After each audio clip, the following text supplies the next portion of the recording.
starting at 6 p.m. and on Saturday morning starting at 10 a.m. Registration started already, so you're welcome to call to register. The number is 347-559-7154. 347-559-7154 is the number to call to register for the free classes at Metro Careers, which again is at Metropolitan Community United Methodist Church, 126 in Madison. That's Friday evenings, 6? At 6 p.m. and Saturday mornings at 10 a.m. Now, on Friday evenings, they can come by for, computer literacy and entrepreneurial skills. And if they have, some work that they need to do on the computers, just to use it as an open lab time, they can do that as well on Friday evening. But Saturday morning is definitely a structured class of computer literacy and the business skills piece. So here's an individual, they're in their 60s, they're in their 70s, and they accept the fact that computers do exist. But that's for younger people. I wouldn't be able to learn that. No, it's for everyone. Definitely for everyone. The young and the old and in between. It's for everyone. Now, the thing is, I'm giving you a real scenario, and which you know. And the fact is, a person doesn't have to own a laptop or a computer at home. Fact is, many of these phones that we have access to the internet. So what an individual is doing, they're coming to a class which is free and gaining access to something they already have in their home, in their pocket anyway. Right, and these are brand new, state-of-the-art computers. We have 9 computers set up. We'll probably be getting more computers donated to us, so we can have a total of 12. But for now, we've got 9 computers set up in the church in a separate computer lab room. And the classes that will be taught in the beginning are Windows 8, Microsoft Windows 8, MS Word, MS Excel, and Outlook email. Then we'll get into internet and, using social media. So, it's definitely basic skills. People you don't have to have a computer. What I do recommend at some point down the line after you're taking a few classes is that you purchase what's called a thumb drive, so that any work that you do on the computers in the lab, when you're with us, then you can save it and you can take it with you. Right. And for those who don't know what that is, all you do is go to the class, and they will show you what this thumb drive looks like. Right. And it's a little, for Leroy, it's a little contraption, but they call it extra brains or something like that. Yeah, it's a storage device that allows you to, store your work and take it with you. It's a tiny little thing. It's the size of your thumb, and some of them even smaller than that. Hold on, Kimberly, hold on a second. Let me see if we have a caller calling in. Caller? Well, I wanted to know if I could get you on a dial-up because you keep fading on and off on the computer. That is a problem or a challenge. I'm not going to say a problem. That is a challenge that I've been informed of. So, and you have a delay on the computer anyway, but I can't, unless somebody like Doug calls in and tells us how to solve that. I can't help you with that right now. I thought maybe because I was calling from out of state it was the problem. No, now it's gone off. It comes on for a while and off for a while. Right, they told me. There's no dial-in phone number that you can... No, not like Blog Talk. What state are you calling from? Pennsylvania. Okay, all right, thank you. Mm-hmm. Kimberly, I'm sorry. No, that's okay. So I also wanted to say that the classes will be ongoing. They started last weekend and will continue to run throughout the year. So I hope that everyone in the community who needs the basic skills, whether it's computer literacy, entrepreneurial skills, or GED preparation, I hope that everyone who needs it comes out.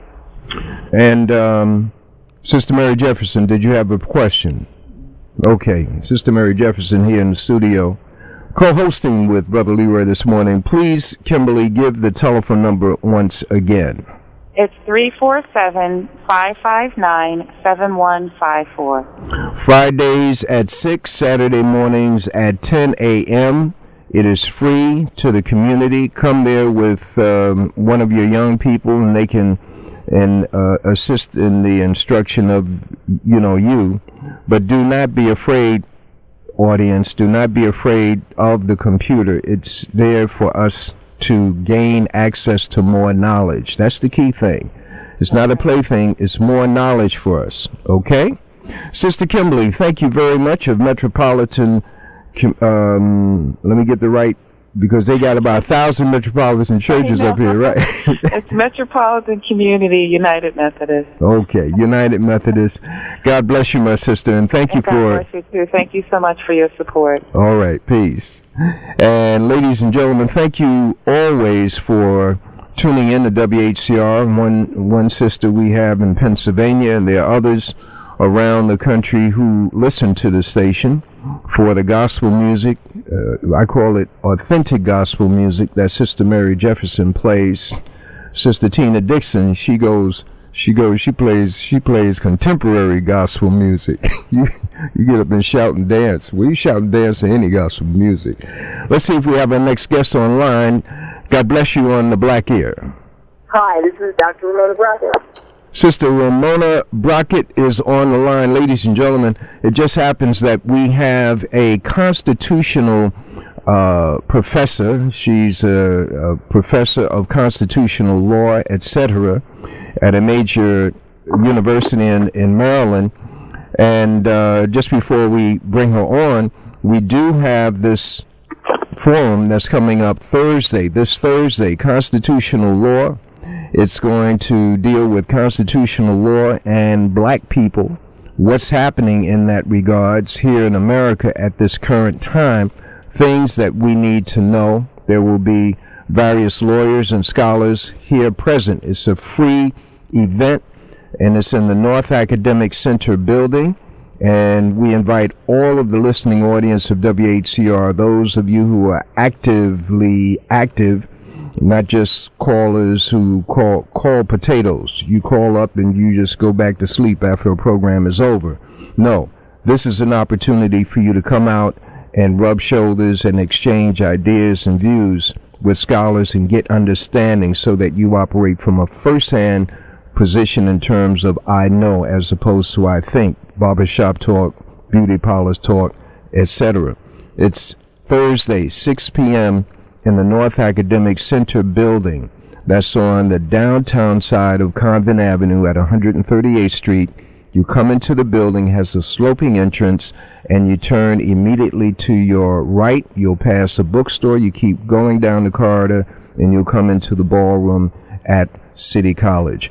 Without further ado, our sister who is on the line, calling us from Maryland, is a product of Brooklyn, New York City. She is a PhD in law. She's going to explain that to us as we get in to our conversation. We started yesterday, and we're continuing today. And my sister, thank you once again for joining us on WHCR Harlem Community Radio, Dr. Ramona Brockett. Well, thank you so very much for having me, and asking you really, in essence, to do a two-part series. Today's addressing some of the psychological effects of the constitutional impact on our people here in America. Yes, I am living in Maryland, and I am with an international university called Walden, and I mentor PhDs now. And so my JD is from Boston College Law School, and my PhD is from Rutgers in criminal justice. And when you study criminal justice, you also have to know about psychology. So I think that this hour, am I correct, Brother Leroy? This hour is kind of taking a look at psychology and law and that sort of thing? Beautiful. Excellent. That's something that we have not necessarily touched on here. Oh, okay. No, I'm just saying this is welcome. So go into that aspect of psychology that is in play when you begin your study or as you study law. Okay. Well, I think a couple of days ago when we were talking about all these things that have happened with our people here in America and the impact of the past on us as a people. And there is something called dissociative disorder, which is caused by trauma. And what happens is the person cannot relate to themselves or their history.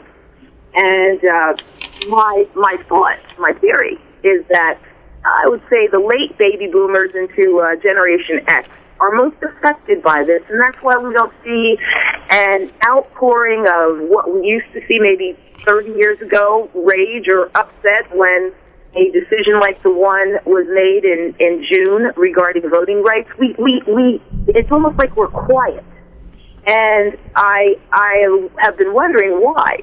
What has happened? And I think that the trauma of what we saw in the 60s and the 70s, and then the impact in the 80s when all kinds of rights were being usurped by the government, and the 90s where we saw a taking away of programs which would help our kids in the inner cities. I think that all of that has caused kind of what I call a mass effect, or an effect in the aggregate of dissociative disorder. And let's talk about those things. I want to touch upon, I don't know if you heard about Chelsea Clinton this weekend at the Time to Thrive conference given by the Washington, D.C. Human Rights Campaign Foundation. No. Very interesting reading, and I think they covered it a little bit in the Daily News there in New York in this morning's paper. But it was interesting because this forum, this conference, was all for gays, bisexual, lesbian, transgender.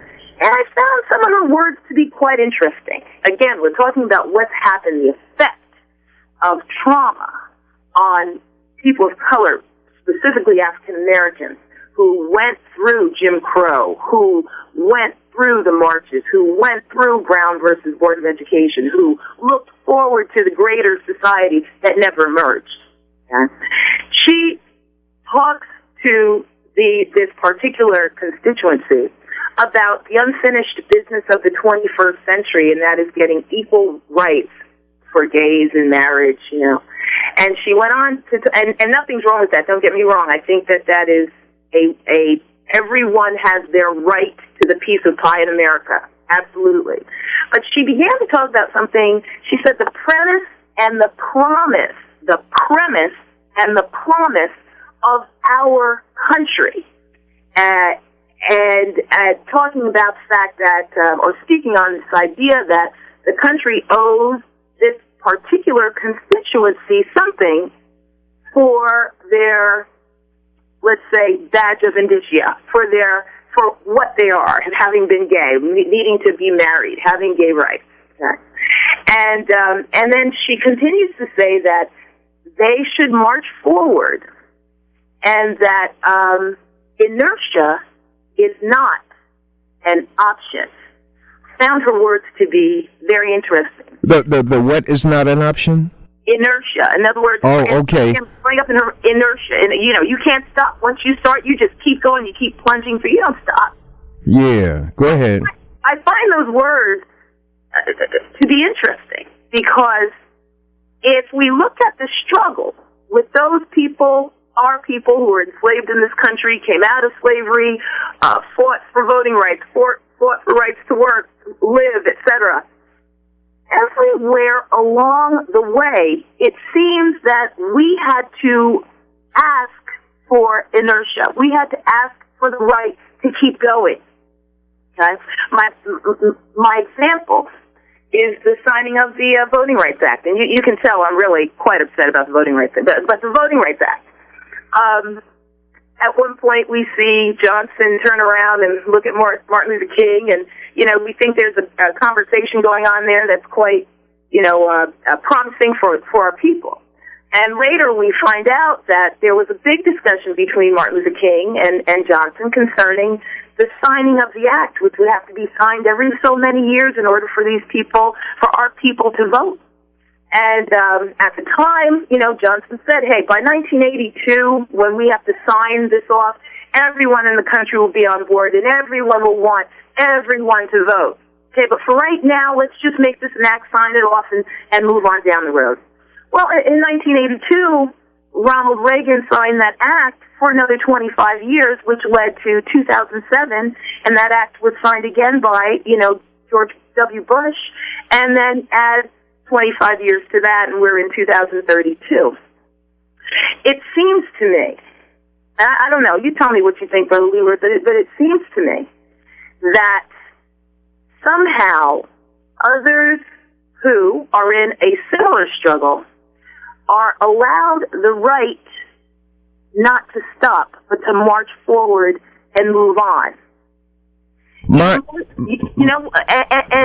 what were you going to say? What's your thought on that? My assessment comes from another angle. It's not in opposition to yours. It's right. It's along with. It's brainstorming. Right. I experience personally and see our people right. as striving for what is actually a human right portrayed as a civil right. Absolutely. Okay, portrayed as a human right. Why shouldn't we be able to get a job that we're qualified for? I come up in an age when I'm an affirmative action initiate or baby. I've held maybe seven different first jobs. The first black at NBC sales, the first black at J. Walter Thompson account executive training, the first and I've had these kind of positions. Yeah. And but all I wanted to do is support my family. I didn't want to marry nobody's daughter. I didn't want to go into their neighborhood. I none of that stuff. I didn't even want to usurp their position at their jobs. Right. But they see my assessment. They have seen black people as an intrusion. Right. An intrusion in politics, an intrusion in academia, an intrusion in media, an intrusion especially in these lofty media centers where no black had ever come to write or no black had ever come to represent them in advertising. Because there's a status that they see in those positions, and when a black person comes in, it dilutes their status. So they're united for a number of reasons. Some just outright don't like black people. Some outright, they're destroying the neighborhood of their job, and all of these are fabrications. So we have looked for human rights now, and the pushback is what you're talking about. The pushback has been not against our inertia, but in our naivete in believing that everything is all right once we got into a position. Well, you hit the nail on the head, and when you talk about human rights as opposed to civil rights, we see that the Human Rights Campaign Foundation is who backed this Time to Thrive conference. And what I find interesting, and I understand your point, I'm right with you. What I find most interesting is for these other interest groups that have literally taken our roadmap and made their march. There are no apologies from these people. There's no apologies. Not apologizing to other people in the same or similar circumstance, but to the society as a whole. There was nothing coming from anybody that I read about at this conference, which was like, well, maybe we'll be able to get to this corner soon. No, their ideas. We're moving forward. We're marching. So I say to myself, wait a minute, where did we, and you might have hit it on the nose, where did we lose that we're moving forward and we're marching and instead say, well, maybe we'll stop right now? And my thought is, again, with regard to psychology, that sort of thing, my thought is that we as a people, now my people landed in Jamaica and I came over here, but we as a people, in general, who were traded by our own and sent to lands that we did not know, we are traumatized by that. And I think that some of the effect of that is what is kind of setting us back. But I don't think we need to be set back. I know we can move forward if we do not look at what appears to be pushing us back. I I found something else interesting about what she talked about, and again, this is just reading some of the commentary, but she talked about how 17 states in this country have these marriage rights. But and also talks about she also talked about the youth and how the youth are affected. Yet I hear and the pushback, I hear no conversation about the 9 states since June that have repudiated, are affected by the decision, which to a certain extent repudiates certain voting rights for people of color. I don't hear us doing that same fervent scream about young people who have been killed, the Martins, the Davises, because of this new phase of Jim Crowism in the 21st century. I don't hear it. And I think we need to push forward and hear that, and not be afraid to say that, which leads me to this topic. It's talking about faculty and professors. I'm in criminal justice, and in my field, God forbid you don't agree that people of color should be in jail. God forbid you don't somehow, with your research as a person of color, as an African American, somehow you don't come up in your research and say, this is a bunch of crap, and we're being enslaved through the prison system. And what I found was this. When I took a look at what's happened with faculty and professors, especially in my field, we have 2 excellent faculty, a woman named Dr. Becky Tatum and another woman named Dr. Evelyn Gilbert. Both of them, brilliant in my field, would not stand down when people oppose their research or views about the oppression of people of color and the use of prisons to re-enslave. And literally, both of them, in the midst of the struggle, were so stressed out they passed away, because they got such a pushback from people in the field of criminal justice. And then further, once people of color, faculty, African American faculty, began to see the kind of pushback from those in the field who began not to support them, the African American faculty kind of walked away. And I think that this is what is happening here in this new age of Jim Crowism in the 21st century. That if you were the first one at NBC in sales and other places, you were the first. But God forbid you not follow the rules. Okay? These days, people are very, very content following the rules instead of standing up for their human rights. And I think that's what we're seeing all over the country. And in a way, when I say that as a people we've got dissociative disorder, I think that we have we've come to a date with destiny, as Martin Luther King talked about. We've come to a date with destiny, wherein we're kind of afraid to move forward and say what we have to say and do what we have to do in order to make our mark again here in the country. This is WHCR 90.3 on the FM dial, coming to you from the campus of City College in Harlem, USA. Our guest online is Dr. Ramona Brockett. She is a professor in law. You'll tell the type of law, but she's a constitutional law specialist. She teaches it, and we are officially at... You're listening to WHCR 90.3 FM, the voice of Harlem. The voice of Harlem, and young and the not so young listen to our program. I just want to go to some thoughts that have come to mind. That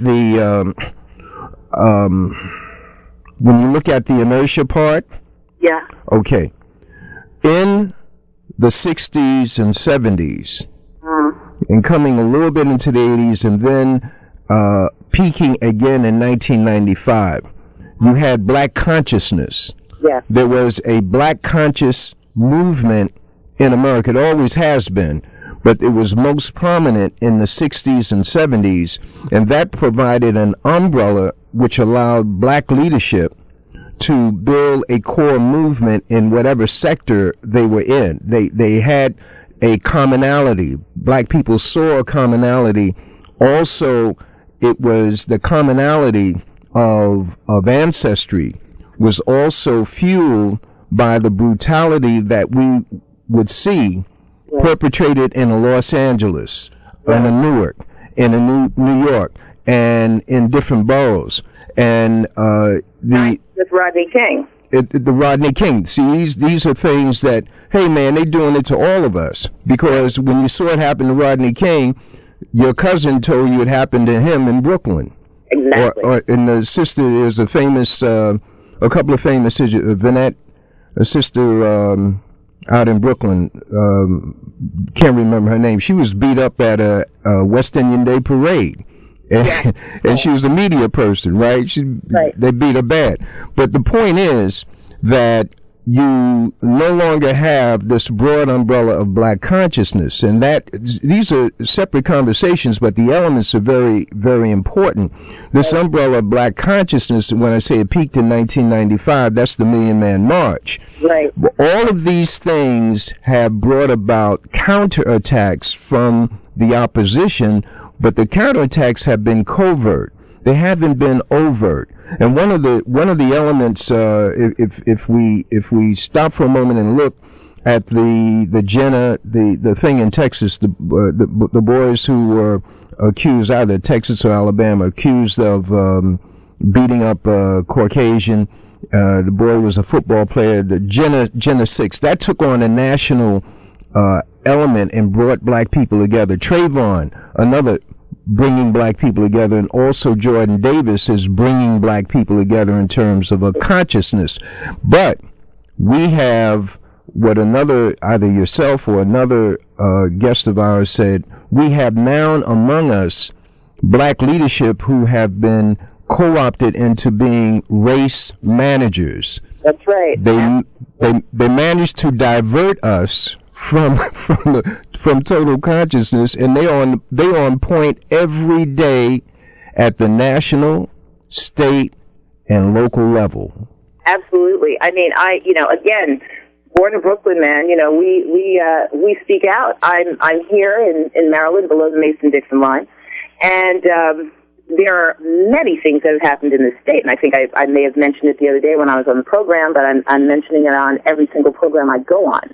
A colleague of mine who worked on his PhD with me at Rutgers University and is now here at the University of Maryland, College Park, a couple of years ago, driving out of the faculty parking lot in a new car, a very nice car, and was stopped. And people didn't believe the car was his. People didn't believe he was an assistant professor, tenure track. Beat him up, threw him in jail for a couple days, found out who he was, took him back out. He now has tenure, and things are silent. There's a problem.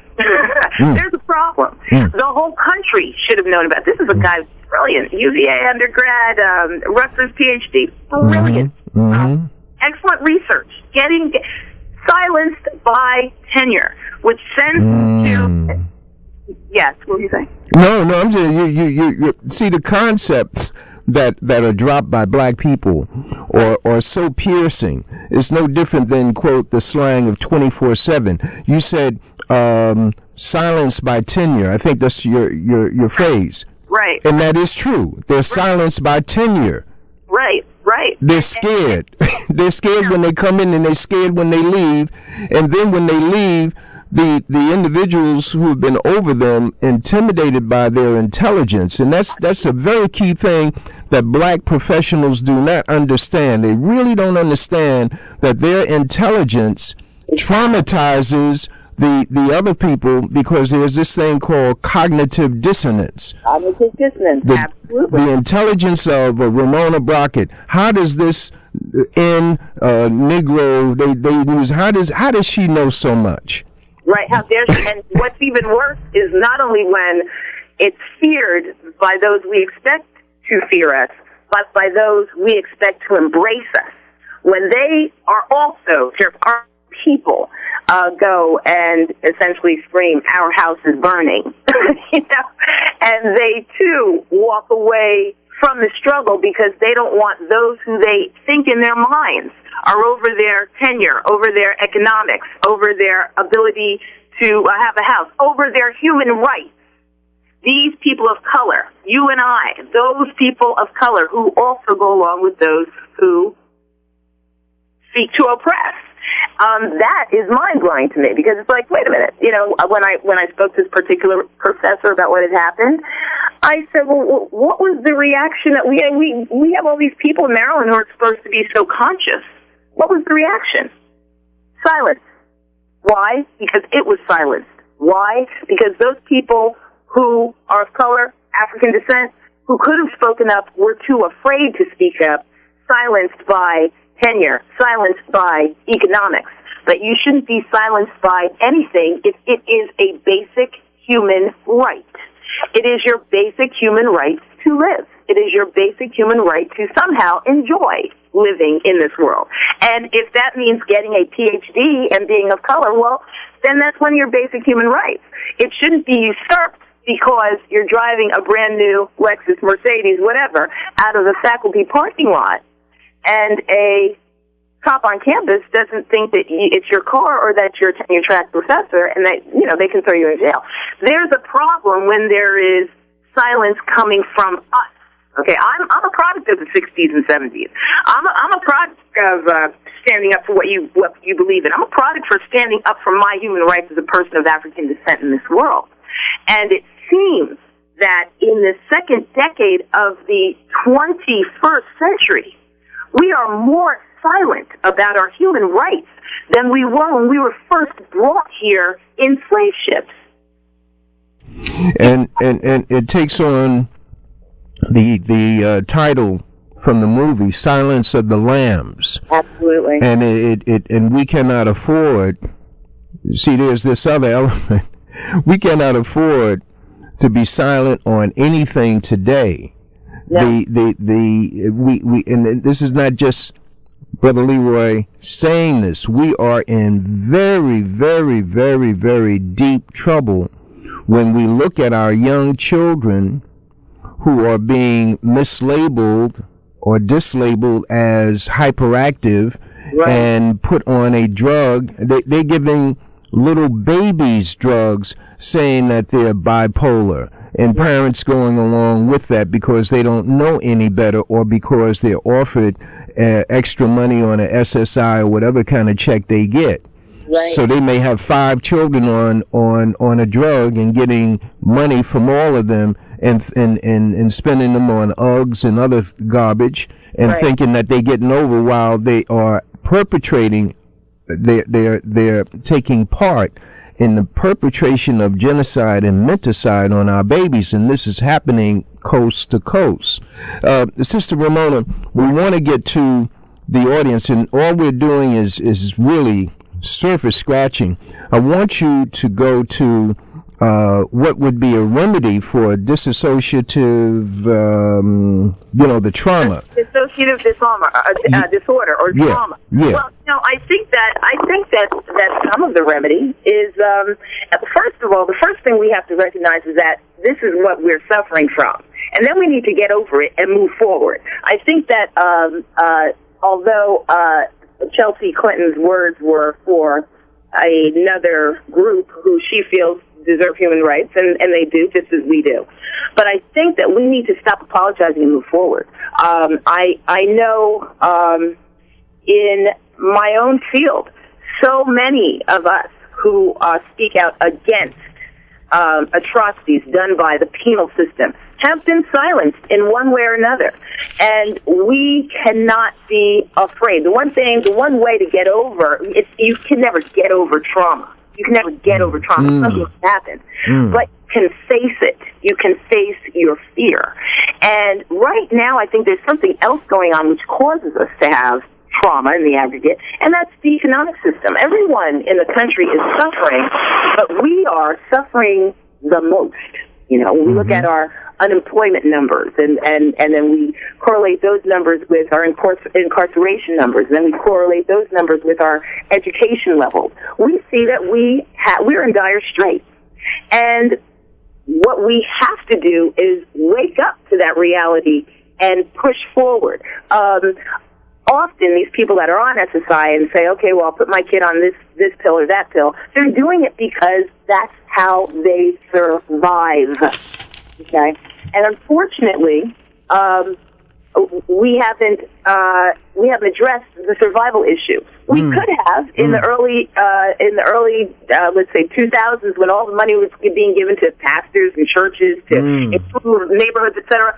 That money should have gone to schools, to education, the betterment of the society in the inner city. I don't know where it went. So I see all these articles with these big ministers having private jets. So I'm not sure where the money went to, but we need to start thinking in that way. Not thinking. We need to do. Forget thinking. Thinking's over. We've been thinking since we were brought here. We need to do. Okay? So for those of us who have the ability to have a charter school, for those of us who might be being beaten up as partners in law firms or as PhDs or as radio people, if we have the ability to open up a charter school, if we have the ability to affect change when it comes to education, we need to do that, because if we do not do that, we will not be anywhere. And we see that our numbers for education are depleting. And this is WHCR 90.3 on the FM dial. Our guest online is constitutional law professor Ramona Brockett. Telephone number 212-650-6903. The questions: who, what, when, where, why, and how. We only have a few minutes, so your question, please. My question is, how do we educate our people to understand their rights? I think no matter where we go, whether it's housing, education, we feel that we can't say anything. And many times I've observed in housing court that if we knew basically what we had a right to, the judges would be able to help us a little better. Okay. All right. Thank you. What would your approach be, Dr. Brockett? Let me tell you, this is why we have the World Wide Web, okay?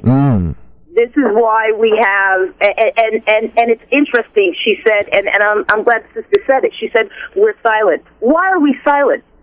My grandparents, my great-grandparents, I knew them. I'm in my 50s, and I saw people not be silent. Why are you silent? Don't ever be afraid to stand up for your own rights, but you must do a little bit of research before you walk into that courtroom. If you are a bar attorney or you're pro se, you can easily do some research. Google, Bing, great search engines, and then there are people in the community, I'm sure, who'll be willing to help. Yes. But and hopefully they are. There's so many people in our communities now that are terrified to help. God forbid anybody find out that they helped another black person along the way. Okay, but here's the reality: we're going to have to do that because no one's doing that for us. And further, if you have people like a Dr. Ramona Brockett or others in the country, Brother Leroy, who have access to things, don't be afraid to ask. Don't be afraid to send an email. Don't be afraid. That's the way you do the grassroots thing, and that's how you move forward. The person who was elected into our office right now did a whole lot of grassroots stuff, and everybody's still paying $5 for this, that, the other. And where are we doing our grassroots for ourselves? Yes. That we can have our right to what is a human right. So, library, don't be afraid of the web. Okay, we have our next caller. God bless you on the air. Yes, good morning. Good morning, brother. God bless you. Yes, I just would like to know, with the conditions that black people are facing, basically next to the bottom of the list in this society, what do you foresee as our future here with what's going on in the criminal justice system and every other way of life in America? And I'll listen off there. Thank you, brother. Well, I think it's you said next to the bottom. Number one, my idea, again, this could be a West Indian thing. We are never next to the bottom. We're on the top. That's number one. Never think of yourself as next to the bottom. I have told students have come to me and said, oh, my God, we were in Macy's, and they thought that I didn't have any money. I said, do you realize that when they underestimate you, that is your power? Let them underestimate you. Let them think you don't know anything. Don't you ever think that you're next to the bottom. Now, moving on, there's a book called The World is Flat, in which the author predicts that, black folk won't have a foot in the water in the 21st century because of the economic aggressions against us in this country. I refuse to believe that. I refuse to believe that we will be nowhere. I believe that if we realize that we are empowered, we can move past the oppression that they've made us feel we have. Okay? Again, never say next to the bottom. Never think about being next to the bottom. You're on the top. And on the top, you walk head up, heel toe, heel toe. Okay? I was criticized by people because I walk head up, heel toe, heel toe. Really? And people would just take what you're saying as you just saying something about walking straight up. Personally, I have a son. We had to go to school for him.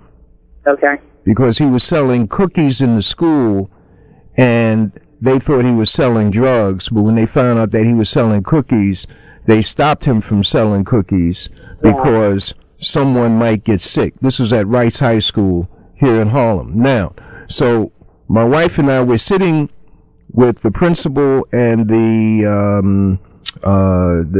his point man, the guy that walks up and down the hall. So I said, is there any other problem with my son? Oh, wow. Okay. And they said, no. And then the point man said, wait a minute. Yeah, there is. I don't like the way he walks. Wow. Now, this is not in no sagging pants and all this other kind of stuff. Right. No. I'm talking about my son. My son has a family now. My point is, my son walks with his back straight. Absolutely. And in Catholic school, which I went to for 16 years, I know how we are conditioned to hold on to the cassock of the priest and think that they're holy and all this other kind of stuff. And that's my son did not do. Right. So he did not like the way my son walked because he walked straight up. And I'm just adding to what you're saying. Right. They can read us. They can read black people by our heads being down. Absolutely. By our stuttering, by scratching our head or scratching where we don't itch. Okay. They can read us, whether we're a PhD or bachelor's, and they target our young children today, when male and female, when they show independence. Absolutely. And I think I believe we might be in the same age group. I'm not sure, but I know this. I found it appalling in the 90s. When they were like, oh yeah, let's include ebonics in our curriculum. I find it appalling when they promote sagging pants. I find it appalling when they promote the misconjugation of the verb form to be. I find it appalling, and as parents, we should find it appalling. Okay, and we should promote pride, not arrogance. Pride. There's a difference. Arrogance is the pants beneath your butt walking like you just got done picking cotton, okay? Pride is standing up straight, and no one should ever tell you not to, I was a little bit, let's say recently, someone wrote, Dr. Brockett is sophisticated. She has a JD and a PhD. This was somebody trying to write something not too cool.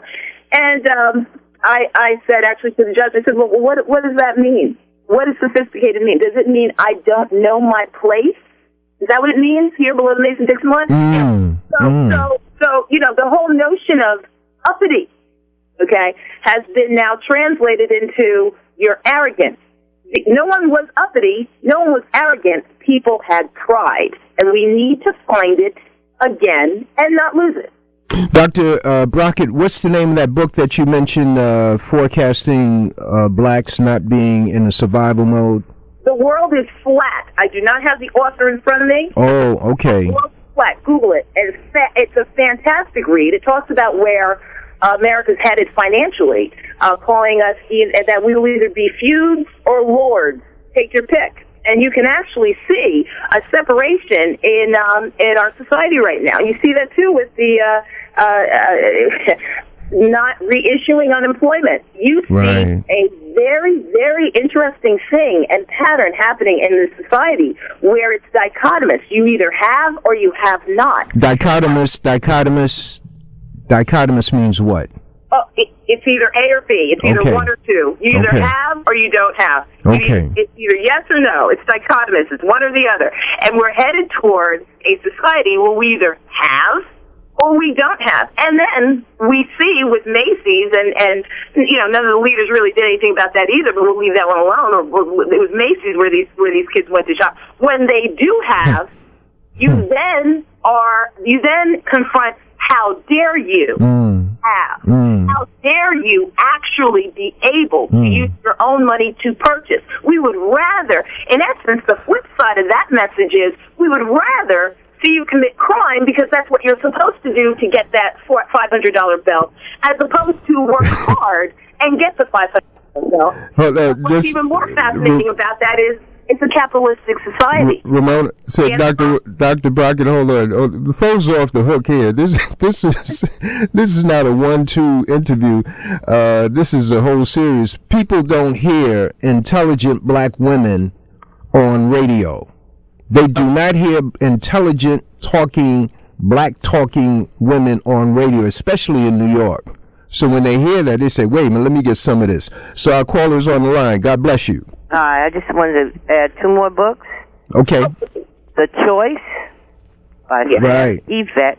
Right. Yeah. And The End of Work by Julius Wilson. Yes. Okay. Julius Wilson, brilliant man. Yes. Okay. Yes. Thank you, sis. Wake up. All right. That's right. Right. Oh my. Is she still there, the caller? No. I turned her off. I'm sorry, but go ahead. Julius Wilson, brilliant man. Did a lot of work did a lot of research looking at neighborhoods and the mixed use neighborhoods, meaning, you know, a typical neighborhood like you're in right now. You know, you have people who live there, you have the corner store, you have you know, all kinds of stuff going on, and the idea of broken windows. What happens when certain neighborhoods are paid attention to and others are not? And we know that many of us grow up in these mixed-use neighborhoods in Brooklyn and the Bronx, and, you know, I may be down here in Maryland, but my heart's in New York, and I'm on my way back. But you know, and what's fascinating, I'll tell you, I lived in Cincinnati for 3 years. It was the most fascinating thing I ever really observed. I lived in a neighborhood which was called Mount Adams. It looked exactly like the neighborhood that was called, I think, Under the Vine, which was right next to us.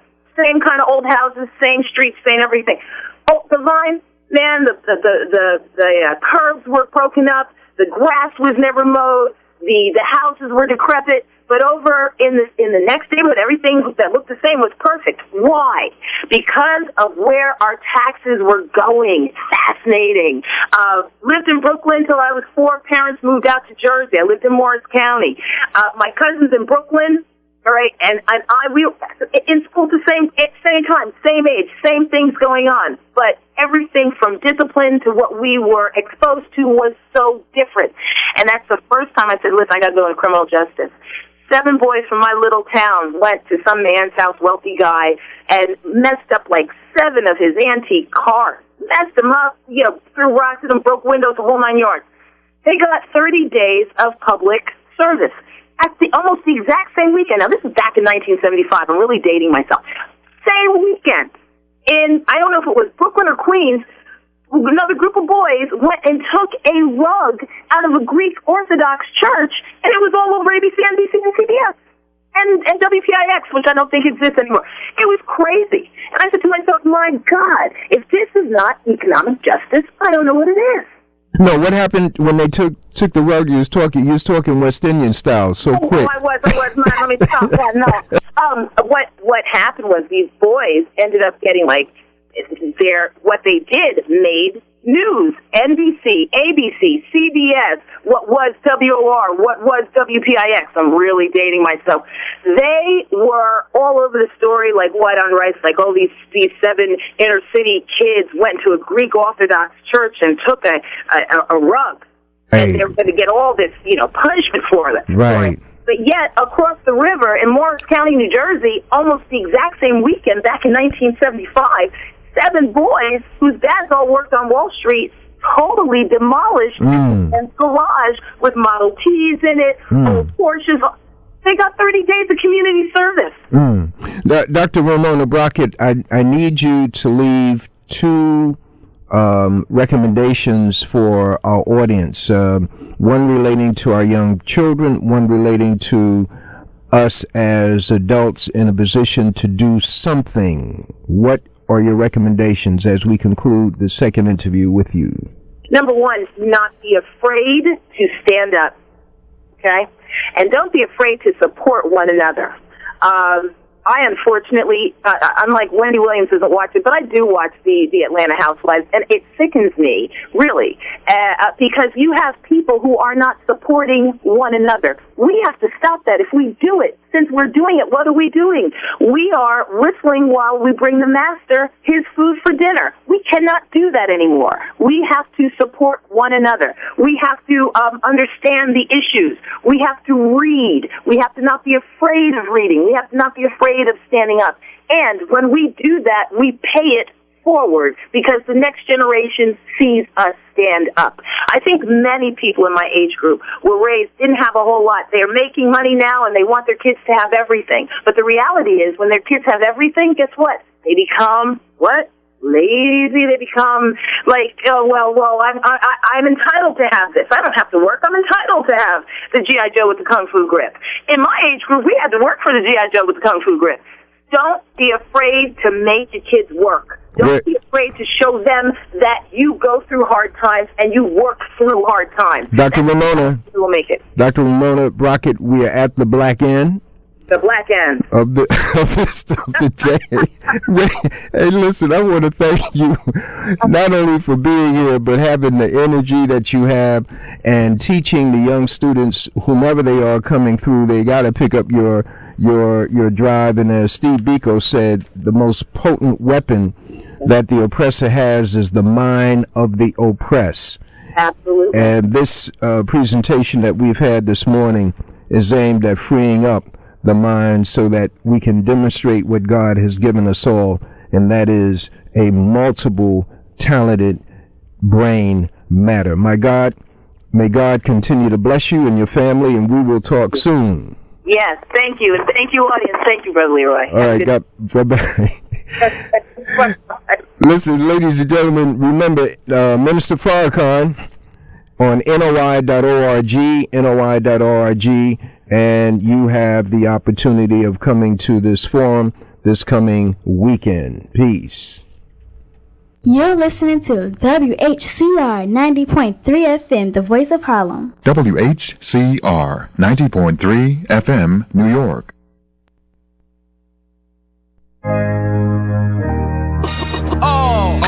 All in together now. We can make it better now. Come on, can we do it? Yeah, you know that we can. We rope it up, cause we know how to jump. we'll roll it out, Cause we know how to skate. we'll cut it down, Cause we know what to eat. we'll swap it out. We eat healthy stuff. Can we do it? Yeah, you know that we can. Can we do it?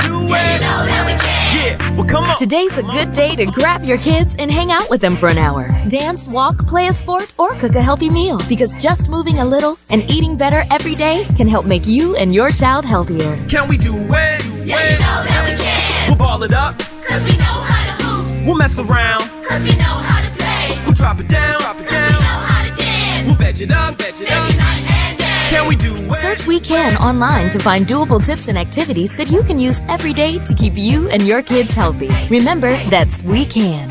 A message from the Ad Council, HHS, and NIH's We Can program. Variedades Latinas es música, alegría, entretenimiento, farándula, deportes, noticias, comentarios y mucho más. This is a journey into sound. We are on the air. Keep this frequency clear. Do not attempt to adjust your dial. Don't touch that dial. Keep it locked on WHCR 90.3 FM. You need to keep it locked. The voice of Harlem.